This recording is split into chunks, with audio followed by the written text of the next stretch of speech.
Hello, hello, my people. Good evening, everyone. And today I like to come to you with some very interesting, things. Let me just see who is watching. That everything is working fine. So I have Abiodun is the first one. I have Bakari. Hello, Bakari. Ayodeyi is watching. Nice to see you guys. So it's nice to have you around. And Yomi, Jagade. Hey, Yomi, how are you? How are you doing today? Nice to see you guys again and again and again. Okay. Iye Utete.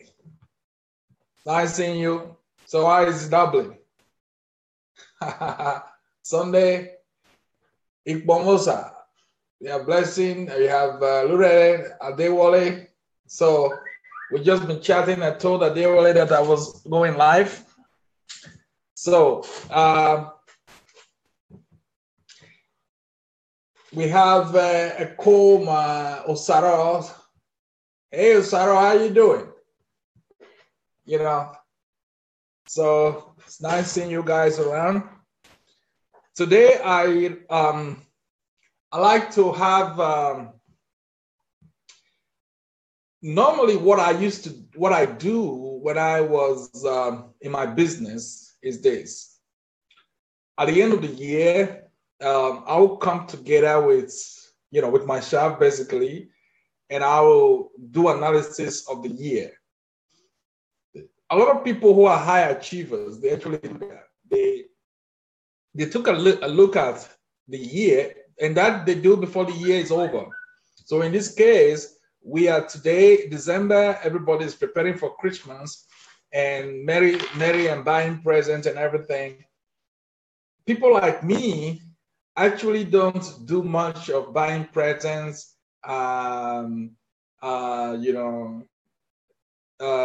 buying presents and doing merry, preparing for Christmas. Our way of doing things is we kind of lean back and evaluate the entire year. You say, okay, this year, in this case, 2017, what happened this year and how did we experience it and what are the lessons learned and how are we going to improve the next year? And by next year, the year starts January the 1st with action and action plan on things that we're going to do to make that next year better. And that just go on year in, year out, year in, year out. And that's how people like me operate. That's how high achievers operate. So basically, a lot of you know me this year. I started this type of programming this year. And it is interesting to say, okay, look, let's go through the year together, things I have learned. Things I learned this year from Nigeria. Some of you will be surprised. Some of you know these things, but some of you will be surprised. And the reason why I want to share it with people is because if you can learn something from it, because the battle is to see how we're going to move Nigeria forward as a nation and as a people. And from my experiences, you can actually learn something from it. And if the government or people in power in Nigeria were doing this every year, then they will know where they actually lacks and how they can correct it the next year. Okay, so let's get started without making too much noise about it. Okay, so I hope you guys like the animation. So number one, the problems of Nigeria are actually very simple to solve, but nobody's working on them. You see, this is true. Nigeria, the problems of Nigeria, are actually very easy to solve because they are fundamental problems. They are basic problems. They are not very advanced problems. It is not like you are trying to solve the problem of Brexit, like the English are dealing with right now. I mean, that's complicated. If you have to, do a Brexit, okay, or you are dealing with North Korea with the nuclear issue, that's complicated, okay. But look, the problems we have in Nigeria, those are basic problems. Those were the type of problems, advanced countries were dealing with like 200 years back. That is, okay, where do we get water? Where do we bridge that, to build a dam to dam that river, and so that we can get water out of it? And do we purify it? Do we call the Chinese to help us purify it, or do we call the Germans to do that for us? Those are basic problems. Okay, we have this cassava stick. How do we put it in the ground? Do we cut it in and put it horizontally on the ground, or do we put it vertically in the ground? Which one will grow better? Well, how do we have to send 1 million children to schools? How do we do that? Do we put them under the tree, or do we build a classroom and put them on there? But these are very simple, fundamental problems. But the reason why these problems are not solved is that really the truth is nobody's working on these problems in Nigeria. Nobody's working on it. If you hear the government call an emergency meeting, like I was hearing this evening that, there's an emergency meeting going on in Abuja between the governors and some speakers of the House. Well, most of the time, when there is a meeting going on, they call it emergency meeting, is because there is money to be shared. It's personal interest. It's not a national interest. National interest is not involved there. It's just personal interest. Even when it seems like it is a national interest, it is an interest in the sense that the sharing of money is at stake for them. So it becomes a national issue, but it's not a national issue. It's all personal issues. But if we were solving, national issues and people actually focus on it, you should be surprised how fast they get. I mean, if you look at a person like me, what we achieved in 6 months is really amazing. Just doing my own thing. Now, how can a government, how can the people working together, like in Nigeria, not be able to provide basic things like water, like electricity? I mean, you just pick up a phone and call General Electric, tell them to bring 5 turbines next week, and they will bring it. So it's not a big deal. The reason why nothing is working in Nigeria is because really nobody's working on it. Okay. The number 2 lesson I discovered is that most Nigerians actually enjoys corruption, but they don't like the consequences of it. See, this I found out very, very highly that, everybody talks about corruption. People that corruption is not good. If you ask a typical Nigerian, what do you think is the problem of Nigeria? Oh, they will say, okay, corruption. Corruption is bad. Corruption, yes, people say corruption is bad. But the majority of people actually loves corruption. People just enjoy corruption. I have people who live in the diasporas, and every year they rush back to Nigeria and they say they like it there. So once I saw a guy, it's an old friend who constantly tells me how much he loves Nigeria, And then I asked him, I said, look, what do you love about Nigeria? Basically, what he told me were basically the corrupt system, the corruption in Nigeria is what he really loves. I have seen so many people, they love the corruption in Nigeria. The idea there is lack of order. You can buy your way through anything. The guy said to me, look, you can buy your way through anything. That's why he loves Nigeria. Yes, that is true. But the same corruption that he loves so much, he doesn't see it like corruption. The same things that he loves so much, and those are the same things that are preventing the country from moving ahead. because it's basically corruption. So what normally my experience it is that when people are benefiting from corruption, then they kind of love it. Just love it. I can do what I want. Don't have to do it. I don't have to ask anybody anything. I can even drive on the wrong side of the road. Look at how great I am.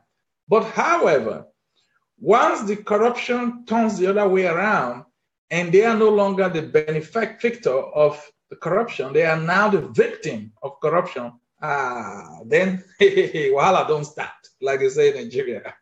That people don't like that. People don't want to be a victim of corruption. People like to be the benefactors of corruption. So that's one lesson, very fundamental lesson that I learned, that most Nigerians actually enjoys corruption, but they just don't like the consequences. They hate the consequences because it hurts. If you are a victim of corruption, it hurts. Police corruption, government corruption, nothing works. Everybody's taking bribe to put you down. It is bad. So what we need to be doing as we move ahead is to look at the role we play in the propagation of corruption in Nigeria, and really see that, look, if we want to end corruption, then it must start with our own personal self, that we must not be enjoying corruption. And only when it is, we are in a disadvantage that we say, suddenly corruption is bad. So if you see a Nigerian who says he loves Nigeria because of everything goes in Nigeria, then it's time to start talking to those people seriously and say, hey, man, that's a bad habit. Those are the type of things that is causing problems in our country, and they should not be allowed to continue. If you want to dislike corruption, you need to dislike corruption with all the facet of your bones, and not love it when it suits you, when it benefits you, and hate it when it is working against you. Okay? So the next one for me, number 3, what I learned from Nigeria is this: that most people are busy blaming people in the past, dreaming about the future, and fighting people in the present. So it's a bit complicated, so I'm going to explain it. If you talk to or with a typical Nigerian, then most of the things that happen in their lives is as a result of something somebody did to them in the past. The father-in-law did it, the mother-in-law did it, the brother did it, the uncle. There is always somebody that is to be blamed for the bad events that happened in the past. It may not even have been a bad event, but let's put it this way, an unpleasant event that happened to them in the past. Then somebody has to be blamed for that. And there are a lot of people who are constantly busy with that the entire year in, year out, year in, year out. They blame innocent people because most of the time what happened to people is not the fault of somebody else. It is, that is nature. Things happen, but people blame others constantly for what happened. And therefore, they create a society of hate, a society of blame, a society where people don't trust each other. And then when they are not doing that, they are busy dreaming about the future, how life is going to be in the future, how God is going to bless them in the future, how they are going to build a very big house in the future, how they are going to have a marriage, marry the most beautiful person, the most expensive or richest man, or the most beautiful woman in the future, constantly dreaming about the future. Well, there is nothing wrong about dreaming about the future, but the problem is that, most of the time they will not be working at it. Nobody will put in the effort to say, okay, look, I'm going to put in the effort to do what it takes, absolutely what it takes to get to that future that I'm dreaming about. No, it just stays with daydreaming about it. In English, we call it illusion. When people daydream, it is just an illusion. Okay? Now, when they are not doing that, or in addition to that, they are fighting people in the present. You know, if a Nigerian is in the present, there's always a fight going on. There's always a fight going on. You know, or it's a verbal fight with somebody, or it's a physical fight with somebody, or it's a spiritual fight with somebody, or the pastor is instigating this fight from the church, or the grandmother is instigating it, or, I mean, it's a constant chaos in the Nigerian society. And in this, when I say it's a constant chaos, it is not only in the Nigerian society back home. It has become as I get involved with the Nigerian society, I also came to understand that even with our society, Nigerian communities in the diaspora, it is just the same thing. Sometimes it's even worse because I have the feeling that they have why it's even worse is because they have how do you say it? A lot of time to kill because they have the resources. When you are in the diaspora, at least you have eaten something, you have good food, you have water to drink. So the basic things are covered. So it's now people have enough time to do, other things they want to do. Okay. So because of that, the church is actually misuse of those, core elements of a typical Nigerian. For example, the churches have created monumental damage to the psyche of the Nigerian that it will take eons to repair. It will a lot of years before we can repair it. Because, because the Nigerian likes to blame people for everything, blame people for the past, blame churches, blame this and that. So therefore, the churches have capitalized on that and say, okay, look, what happened to you last year? That is your father-in-law that did it. That is your mother-in-law that did it. That is your, there's always somebody that you worked with. So somebody is responsible for that. So that is being propagated more and more and more. And then if you bring money to the church, we are going to ensure that you have prosperity in the future. You have prosperity in the future, but don't work for it. Just pray, and then you get prosperity. So the churches have really capitalized on that, idiotic mentality of a typical Nigerian, that they have made the situation worse. These people have been entangled in a quagmire of a very heavy mental mess. It is like it's a spaghetti. It's a yarn that has been, put, squeezed together. So to unravel it, to unravel the mind of a typical Nigerian that the church has, destroyed, it's going to take eons to do it. Okay, and a lot of people who are alive today may not even be alive to experience that unraveling of their minds, because their mind is so completely screwed up that it is almost going to be impossible to unravel. That's number 4, what I have discovered. And these things are major issues. These are major nightmares for a nation. These are major nightmares for a nation. So, number 5, because people's mind has been screwed up, basically, people don't have the passion to help solve Nigeria's problem. Honestly, it is so difficult for me when I see Nigeria and I see how passionless people have become. And there's totally no passion to solving the problems of the country. There's no collective passion. Everybody, people are just busy with themselves, going to church to pray, that there is no collective effort to say, okay, look, simple thing, let's go and clean the street together. Simple thing. Let's go on. Let's collaborate. It is like that word collaboration is not in the dictionary of Nigeria. It is like people have never come across the word collaboration before. So, Nigerians cannot collaborate.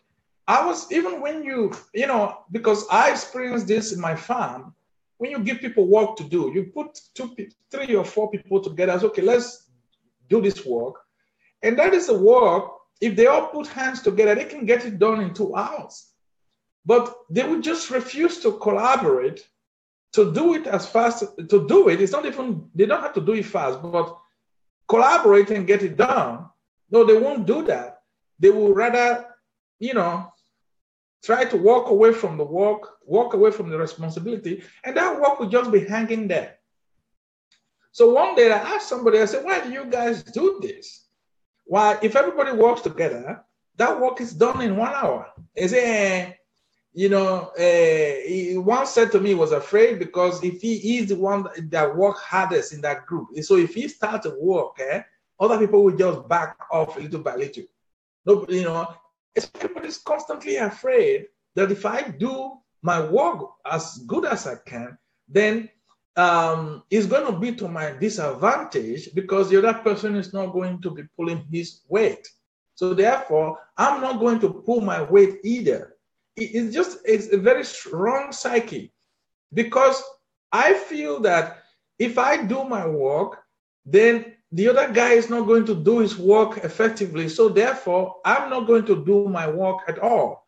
And the other guy thinks the same. The other guy thinks the same. The other guy thinks the same. So how are things ever going to be achieved in that country? So that's one of the problems that why nothing gets done there. It is not only with the government. It is with the private sector. It is even in the families area. It is amazing how bad it is because everybody is so busy trying to do their own thing that there is anything that is collective, anything that is our own is never done. And you can never view the country like that because if you go to England, everything belongs to the English government. If you go to America, it's American. People have to build it. If you go to the German people have to build the country.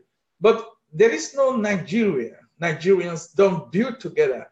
And it doesn't matter what it is. People will say to me, if we need Biafra. When Biafra come, go and do this. I said, man, forget about Biafra because why are people not building Enugu today? Why are not people not building Umuahia today? Why are people not building who stopped people from building, Benin City? The Oba of Benin is in Benin City. We have always have Oba for, I don't know how many hundreds of years. So the Oba is always going to be there. So it is our place. So if it is our place, nobody is taking it from us.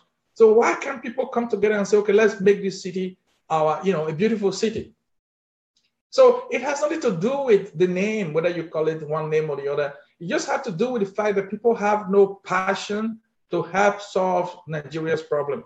And you can call it, Biafra, you can call it Oduduwa, it doesn't matter what you call it. People are still not going to have the passion to want to do something because that is not the issue. The issue is that people need to get passion into their lives. Okay, now, number 6. Nigerians would hardly come together to solve common problems. I've talked a bit about that. This is what I really find a big problem, because no matter how serious a problem is, or no matter how trivial a problem is, it is very difficult to get people together to say, okay, let's solve that problem. And but the irony is that most Nigerians don't realize that we are all victims of this attitude because anything that is bad affects everybody. It is not only the person who created the problems that it will affect, it will not only affect those who refuse to join together to solve the problem, but it affects everybody. And that's what is going on in Nigeria today, that the problems that are there, these problems are affecting everybody, and everybody is basically a victim of it. But people don't realize that. And if by tomorrow you say, okay, let's solve this problem, there are still people who will refuse to come together and say, hey, we are not going to, we don't want to be a part of it. We don't want to be a part of it. And this mentality goes from the smallest person in Nigeria to the highest person in Nigeria. That is, from the private citizen, smallest private citizen, to the president of the Federal Republic of Nigeria. It is the same mentality from the lowest to the highest. And that's why problems are not solved. That's why problems are not solved. Because really, honestly, you know, the problems in Nigeria are so basic. It's so basic that if people really want to start working and solving this problem, they really sincerely want to do it. I mean, this problem will be solved in a year. A year is too much, man. A year is too much to solve these basic problems. I mean, it's not a Brexit. It's not like we're trying to split an atom or we're trying to send a rocket to the moon. You know, it's not as complicated as that. These are basic problems. Where are we going to get food to eat? I mean, you know, it is ridiculous that we are still at that level. Okay. Number 7, what I discovered is that only few persons really understand the root cause of Nigeria's problem. If anytime I tell people this, people say, yeah, but we understand the problem of Nigeria. That's okay, what is the problem of Nigeria? Some will go to the side of Lord Lugard. It was Lord Lugard for amalgamation of Nigeria. Other people will go to Biafra. You know, other people will go to the white people always come into the picture. It's the white man's fault. It is this one's fault. It is that one's fault. It's the Americans' fault. It's the CIA's fault. You know, but I discovered that there is a very you know, fundamental flaw in the thinking of most Nigerians as to the root cause of the Nigerian problem. What people often talk about, you know, are not the root cause of the problems, but the symptoms of the problems. So people say, it's like, okay, I have this headache. This headache, my head is aching very badly. So that is a symptom of, you know, other problems, other, you know, physical problems. So the person might have other fundamental problems. The person might have a tumor in the brain that is resulting to that, you know, headache. So the Nigerians mostly talk about the, you know, the headache, but they don't understand if there is a tumor in the brain that is resulting to that headache that keeps coming up. So if you look at the Nigerian culture, you see that most of the things people say is a problem. You know, they are problems, but they are not the root cause of the problem. They're just symptoms of the fundamental problems. For example, people, you know, people say corruption is the problem of Nigeria. Yes, corruption is a big problem in Nigeria, but corruption is a fundamental flaw in the thinking of the average Nigerian. That's what corruption is. Corruption is a fundamental flaw in the thinking of the average Nigerian. Although it's a problem, but it's not the root cause. You know, the root cause of corruption, it is a fundamental flaw. And that is why, you know, you cannot legislate your way out of corruption. You cannot create, like they do in Nigeria, EFCC, carry police, carry judge, carry gun. You can't work your way out of corruption like this, because it is a fundamental flaw in the thinking of the people. So you have to go to the root cause of the problem. You have to realize that, look, these people are not thinking straight. So why are they not thinking straight? And Since when have they been thinking that crooked? Okay, and so you why, when, who, what? You have to have the 5 why, the 5 W's, and then you could come out with fundamental, answers. So, and it is when you come out with these answers, you can start solving these problems. But you know what? People really don't want to come up. A lot of people don't want to come up with the answers because, first of all, it's a complex, research. It's not just. It is easy to just spit out. Hey, what is the problem? Corruption. What's the problem? In the Igbos. What is the problem? In the Yorubas, there's their fault. Oh, it is the Hausas, the Fulanis. All these are just symptoms of very fundamental flaws in the thinking of the people. I was thinking this afternoon. I was thinking this afternoon, and I realized that, look, I deal with people from all over the world. In Nigeria, I deal daily with Igbos, with Yorubas, with Hausas, with basically even across Nigeria. I have people writing me from Togo, from Kenya, from Mozambique, from all over the Africa, and every time they write me, I just see them like fellow human beings, and I really have the passion and desire to help them. That's how I see them. Then I thought by myself, I say, hey, you know what? If people in Nigeria can just learn to see each other like that as fellow human beings, then we won't have all these difficulties, all these challenges we're having. So, but because people don't do that, and then that is why we have all these challenges. And believe me, if you ask this question in Nigeria, I said, are you tribalistic? Over 90% of Nigerians will say, no, they are not tribalistic. But the truth of the matter is that over 95% of Nigerians are very, very tribalistic. And it goes even deeper than that. It is even worse than racism. Personally, me, I have never have such a, be treated in a very bad way, in the Western world as a Black man, coming from the, a level of racism.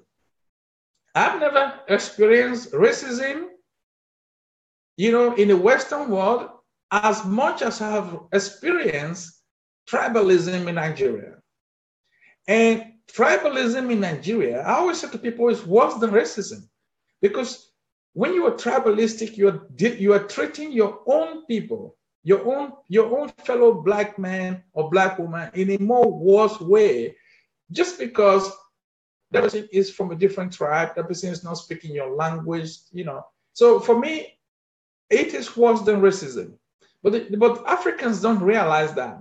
And I still remember I was there are a lot of examples I have with that, dealing with Nigerians, and how I was really treated, because basically when you are from Ishan, Edo State, it is a very super small minority in Nigeria. So that means that everywhere you go, you have a big chance that you are going to be there, a very small minority. And I've had a situation that people will not buy something from me because I was not from their tribe, or, it is just a mess in Nigeria. If you were in Europe or America and somebody will not buy something from you because you are a Black person, then the whole world will be too small. That the day that will happen, that an American come to your shop, look at your shop, and say, hey, this person is Black, I'm not going to buy this from this person. And not that the person just walk away. The person actually tell his friend, oh, let's go. I'm not buying from this man. Why? Oh, because he's a Black man. Then you have to see what happened that day. But Nigerians can do that to themselves. They can say, oh, I'm not going to buy from this man because he's an Igbo man, or because he's a Hausa man, because he's that. People don't realize that, look, if you tolerate that, that means that you are worse than the racist. So this is not, and then people keep blaming white people, but they just don't understand that there is a fundamental flaw in their way of thinking in Nigeria. Okay, And so that's one of the major things that I learned this year. Number 8, most people have stopped thinking. They are just using basic instincts. It sounds crazy, but many of our countrymen and women don't think anymore. And when I say don't think anymore, it is not just the uneducated ones that don't think. I have seen people who have PhD. They just don't think anymore. When you talk with them, they are stuck in time. They keep telling the same story they told 20 years ago. They keep basing their argument on things that happened 20 years ago, experiences they have 30 years ago. These people are not thinking anymore. People are just, there's a word in English for that. They say it's dogmatic. People are just dogmatic and bigot, But it is becoming a very, big problem with our people, because people, on one hand, they are not reading. People are not reading, and people will give a lot of excuses for not reading, because you got to read. You got to read, because if you don't read, you just stay mentally poor. So because people don't read, people don't have new data, new information to base their argument upon. So anytime people argue, they can only go back in time, what happened, 20, 30 years ago, or depending on how old the person is, or just based on things they hear on radio or watch on TV. But they have not been able to do their own research to base their argument upon. Now, that is a big, major problems that I have discovered in Nigeria.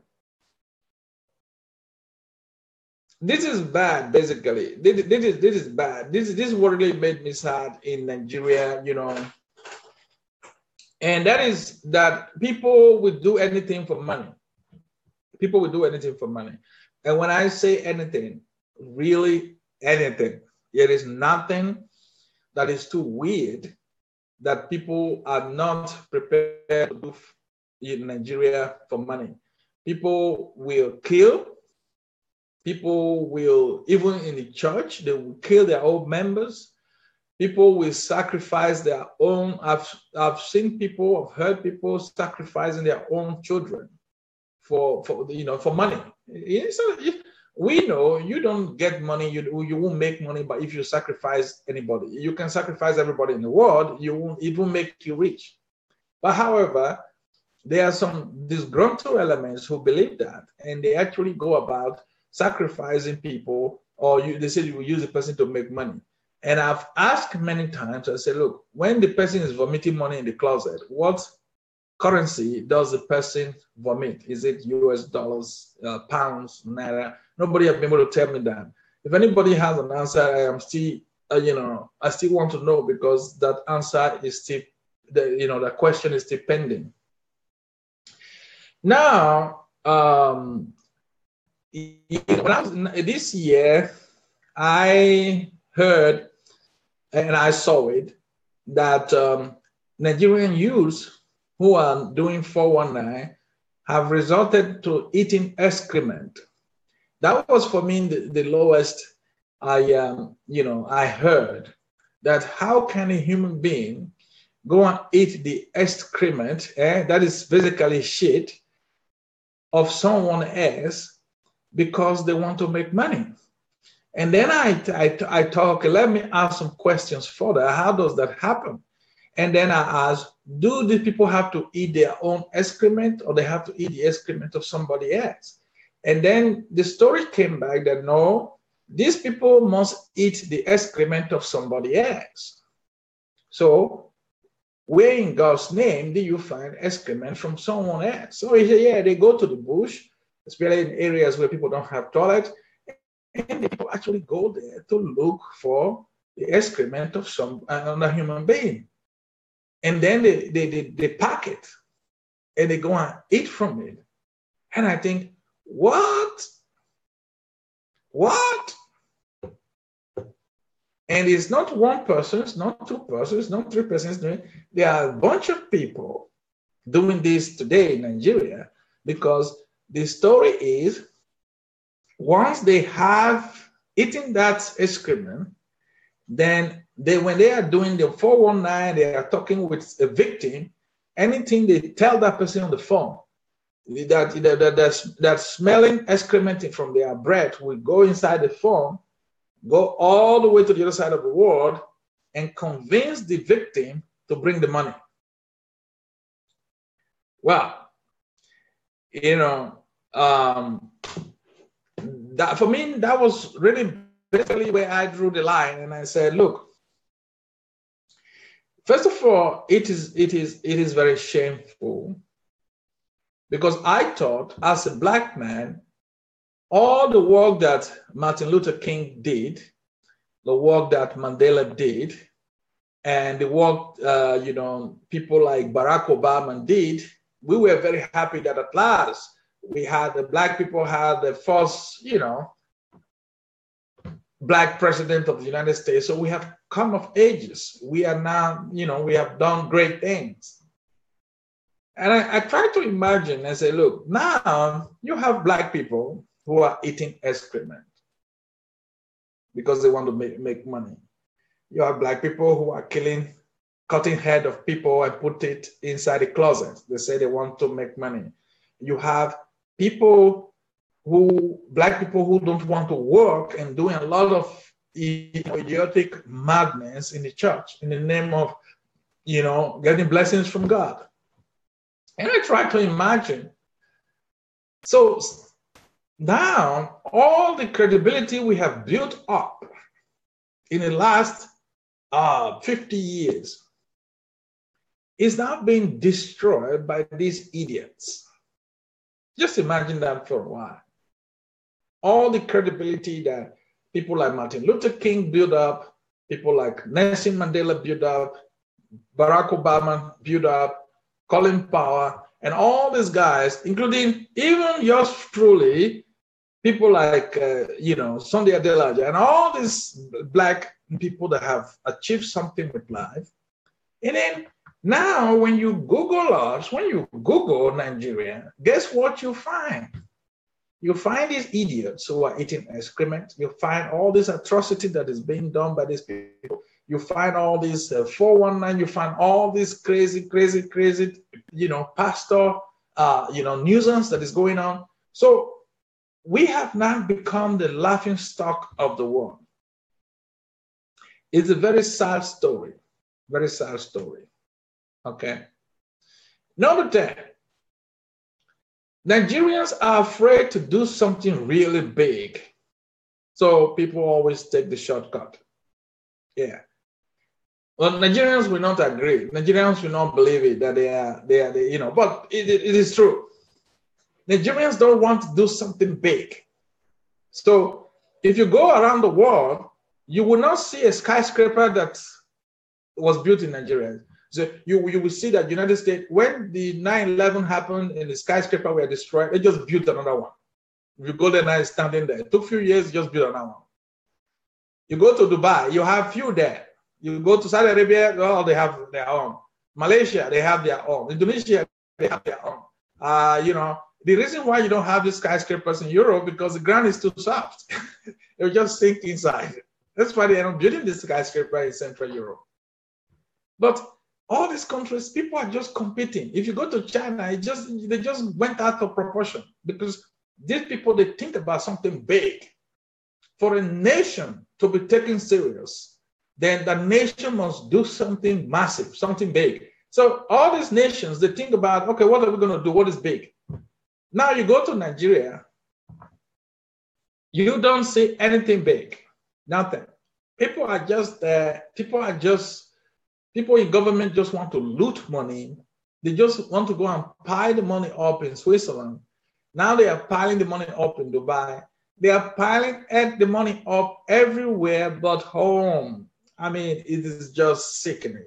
It is just sickening, When I think about it, and I say, look, how is it possible that these human beings have come to this level of ignominy, of lack of shame, of lack of ambition, of simply, somebody once said to me, I think it was, This Dr. Mani is an American pastor, and he really can give it to black people. He is a black man himself, and if you want to watch his video, is one he did about that the black people have not built anything significant in their life.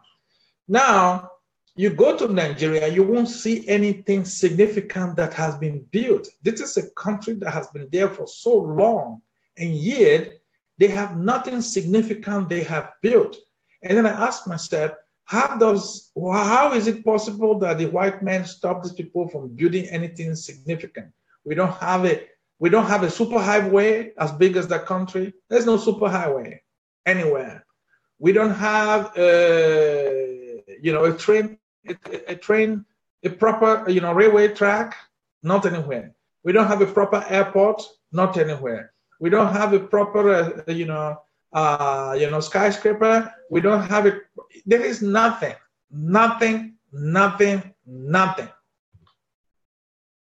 So the people are just an embarrassment, because everybody's taking a shortcut. Everybody, all these so-called governors, president, and everybody put all these baby clothes and and start showing up with all their clothes. Even these guys are not ashamed. The clothes they will put on, they will import the damn thing from China. How can you be leaders of a country and you will be importing your clothes? Your material to sew your clothes will be imported. The machine to sew the cloth will be imported. And you are living in that country 100%. You are the leaders of that country. And people said to me, yeah, but you also wear imported clothes. Yes, I do, because I don't live in Nigeria. I buy you see this shirt, I bought it in Florida. There's a shop there. Every time I go there, I buy my shirts. Every time I go to that shop, I buy my shirts there because they really want to have this shirt. It's not too special, but I just like them. Okay, so I'm not living in Nigeria. So if I'm not a leader, if I was a leader in Nigeria, if I was a governor, if I was a president, I will make sure that these things are produced in my country. Period. So that's number 10. So now, I want you to make your number 10 list what you learned. It is a reflection that, that's what I do when I do that in my business as well. So in my private life, I did that. And in the last 1 year, I've been busy with Nigeria. Nigeria has been on my mind. I've been fighting. I've been doing a lot of things. I've been training. I've been talking. So I came up with my top 10 list. This is what I learned from Nigeria. So now I'm moving forward to 2018. Then I think, okay, if I want to make sure that people start to learn something for the future. So these 10 things are going to be, for me, the priority to start teaching people. For example, from number 1 to number 10. So these are the problems. I see this as a problem. So people have to go over their, for example, number 10, people have to go over their fear. You have to teach people how to go over their fear. For example, people have to understand number 9.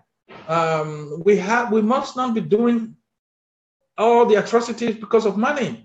Money has its purpose in life, but it must not be the driving force of everything. So all these are core concepts. Like here, people have to start thinking.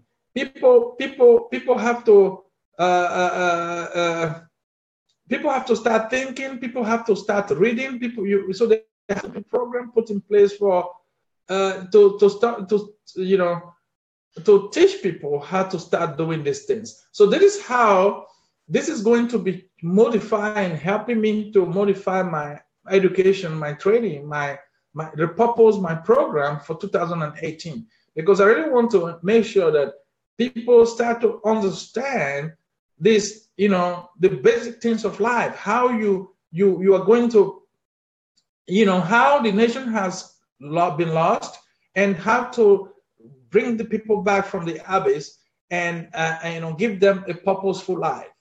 So that's what I'll be doing in 2018. And these are 10 points. I'm going to be putting them together in a program. And every time I'm going to be talking about them,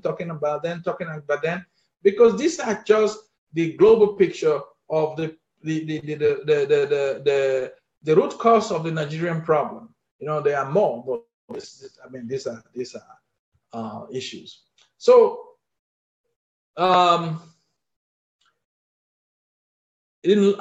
because of that, I've put it together. I'll be doing an HMT program, and HMT is a History Makers training. I call it a mini HMT because Dr. Sunday Adelaja is doing a full-blown HMT in Ukraine. I think is during the first and second week of January. So if you want to go there, you go to Dr. Sunday Adelaja's blog and then /visit. You will see the information there on how to get there.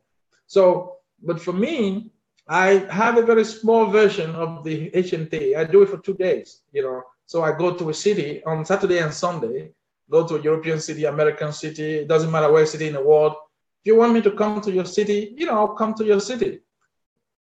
So I go to the city, like we're going to London on the 20th and the 21st. It's a Saturday and a Sunday, because I don't want people to say, oh, I don't have the time. If I don't have a time to come to that, the program, because if it was Saturday, I should have come. If it was Sunday, I should have come.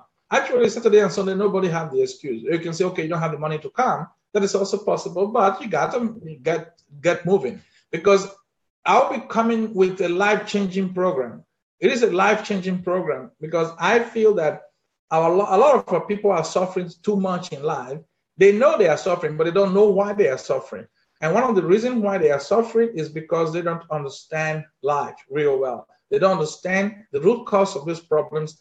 And finally, a lot of us who went out of Nigeria went out to make money.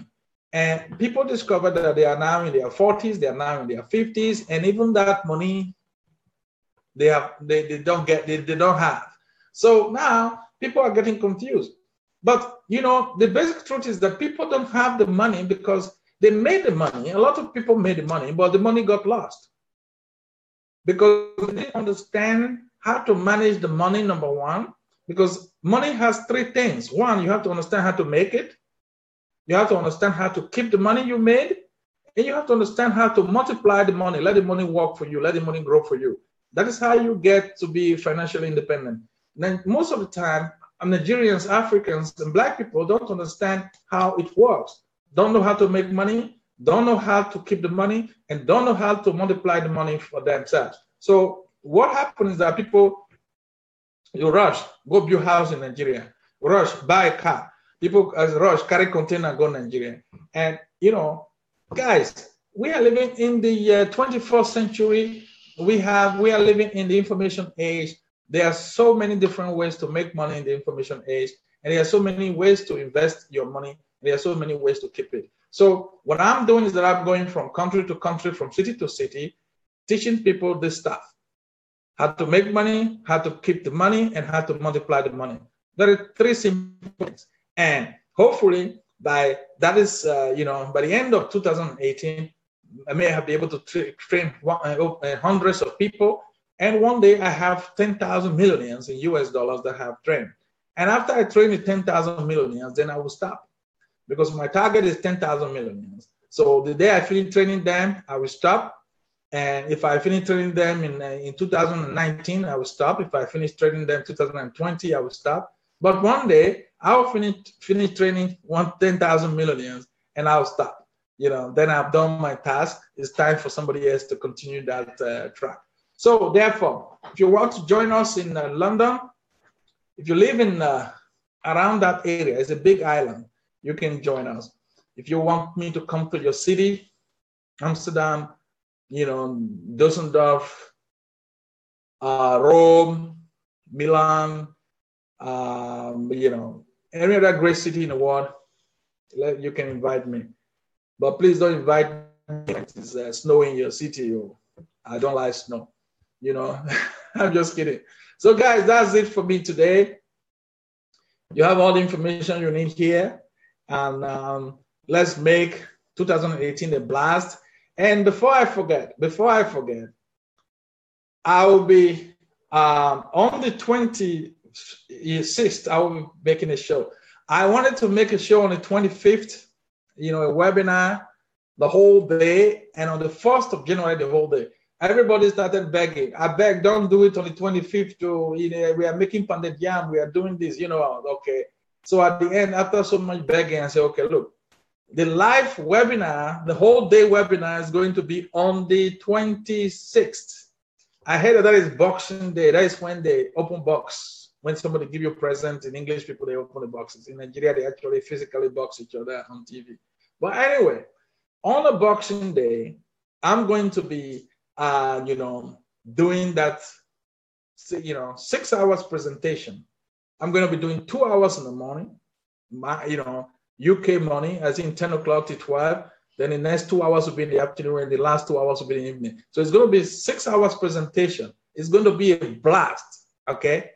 And then on the 1st of the year, 2018, the 1st of January, I'm going to repeat it, and not repeat it, but I'm going to do another 6 hours. 2 hours in the morning, 2 hours in the afternoon, and 2 hours in the evening. So altogether, it's going to be a 12 hours presentation. It's like the best you ever seen from me. 12 hours presentation, and it is going to be live. So if you want to sign in, you can sign in. I think there's a link under this video. You can sign in, because I just want to move on in 2018. I want to make great things happen. We cannot keep talking about life. We just got to start living it. We have to start making things happen. So guys, that's it for me. Tomorrow I'll be back. Tomorrow I think it's 2 o'clock UK time. I'm going to be talking, about, money won't make you rich. I think we're going to be doing the 3rd lesson on that series. It's going to be a blast, So 2 o'clock be there. Money won't make you rich. I think it's 2 o'clock. If it is early, I'm going to move the time. So I want to make it 2 o'clock. So be there. Thank you very much, and have a nice evening. Ciao.